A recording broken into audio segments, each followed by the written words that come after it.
শহীদুর রহমান বুলবুল সাহেবকে এ পর্যায়ে বক্তব্য রাখার জন্য অনুরোধ করছি।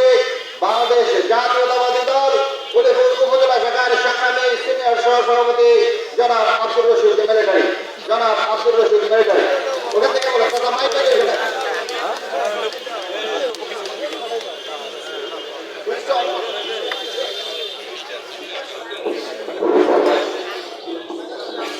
বিসমিল্লাহির রহমানির রহিম। বাংলাদেশ জাতীয়তাবাদী দল উলিপুর উপজেলা পৌর শাখা কর্তৃক আজকে এই বাংলাদেশ জাতীয়তাবাদী দলের ৪৫তম প্রতিষ্ঠা বার্ষিকী মাননীয় সভাপতি আমাদের মধ্যে আছে কুড়িগ্রাম জেলা বিএনপি সংগ্রামী সভাপতি, উলিপুর উপজেলার মাটি ও মানুষের নেতা, আমাদের সকলের প্রাণ প্রিয় নেতা জনাব তাজুল ইসলাম। আরো উপস্থিত আছেন উলিপুরের কৃতি সন্তান, সাবেক উলিপুর পৌরসভার অনেক অনেক উন্নয়ন করার অধিকারী ব্যক্তি, কুড়িগ্রাম জেলা বিএনপি সংগ্রামী সহসভাপতি আমার শ্রদ্ধেয় বড় ভাই তারিক ভাই সহ উপজেলা বিএনপি নেতৃবৃন্দ, পৌর বিএনপি নেতৃবৃন্দ, যুবদল, ছাত্রদল, মহিলা দল, স্বেচ্ছাসেবক দল এবং আমার বিভিন্ন ইউনিয়নের প্রান্তীয় নেতৃবৃন্দ সকলের জন্য আমার সালাম, আসসালামু আলাইকুম। আজকে আমরা যে উদ্দেশ্যে এখানে এসেছি এখান থেকে আমরা দৃষ্টিতে আনন্দ দিকে গিয়েছি।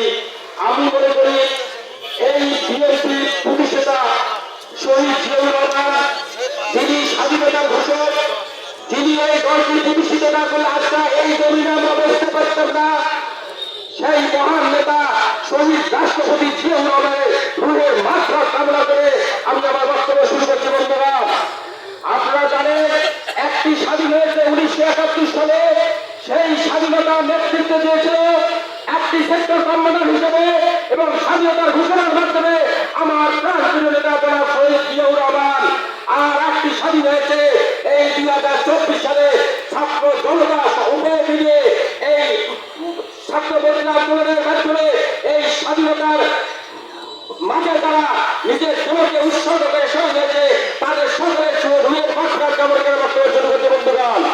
বন্ধুগণ, আমরা এখানে যারা সকলে আছি, আমরা এই 16 বছর 17 বছরে আমরা কেউ খোলা ময়দানে মিটিং করতে পারি নাই।